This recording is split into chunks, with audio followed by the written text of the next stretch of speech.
Welcome back to ABC News Live. First, a DNA analyst is on the stand right now in the Karen Reed murder retrial. The defense asked a separate DNA analyst earlier today about DNA testing on the hair found on the taillight of the SUV. His testimony comes after the judge decided to allow new evidence into the trial. Reed, you may remember, is accused of hitting her Boston police officer boyfriend, John O'Keefe, with her SUV outside of a house party. The defense argues Reed dropped him off and left without incident. The prosecution now says it can account for several crucial seconds of the night O'Keefe died. ABC's investigative reporter Olivia Rubin is tracking all of this for us. Olivia, so what is the latest from the courtroom right now? Yeah, so that DNA sort of expert is talking about one of the most important pieces of evidence in this case, which is that hair sample that was found on the taillight of Karen Reed's car. And really, prosecutors say, look, this is what we need.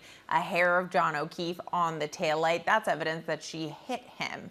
So this expert is talking about, doing mitochondrial DNA testing on this hair. It's really thick, dense testimony, but it's important because what he ultimately testifies is that with essentially 99% confidence, they know that this hair belonged to the family of John O'Keefe. So it could be John O'Keefe, it could be someone on his side of the family, and that's sort of a little piece there that the defense is now latching onto, and they cross-examine him saying, well, you can't say definitively that it's John O'Keefe's hair. Couldn't it have been, say, his nephew or his cousin, both of whom lived at the house where the car was stored? Maybe they got their hair up on it. And also remember, something that the defense is really weaving in through this entire trial is the idea of prosecutorial misconduct. Look, these are Boston police officers who were investigating the death of one of their own, and they've alleged a significant cover-up that this is being pinned on Karen Reed. So they're also saying to this expert, you can't say how it got there. You can't say if someone placed it there, that they were trying to put it there after they found it. That was, of course, objected by the prosecutors, and the judge sustained it. But they're trying to say, yeah, we know it could have been John O'Keefe's hair, but you can't say anything as to how it got there. Such tedious work and so much back and forth taking place. There's new evidence that the judge is allowing to be retried. So what can you tell us about that? This is key to the timeline here, and this is a win for prosecutors. Remember, there's evidence from Karen Reed's car, from the internal system, that says that what prosecutors say was a triggering event.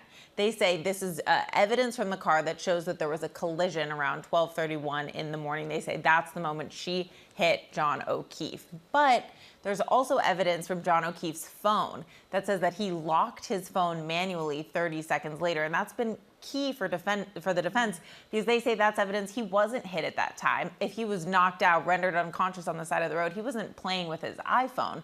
But now prosecutors have come back saying they have new evidence from John O'Keefe's iPhone that it was running 30 seconds behind.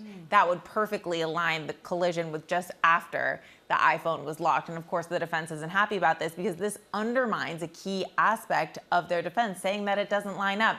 Now they say they're gonna have to go back, re-question witnesses, ask them again about this new evidence that the judge let in. Again, a win for the prosecutors. This is just extending more and more this whole process. Every second time around, and every second just so crucial. Olivia, thank you so much for coming in and updating us. Appreciate it.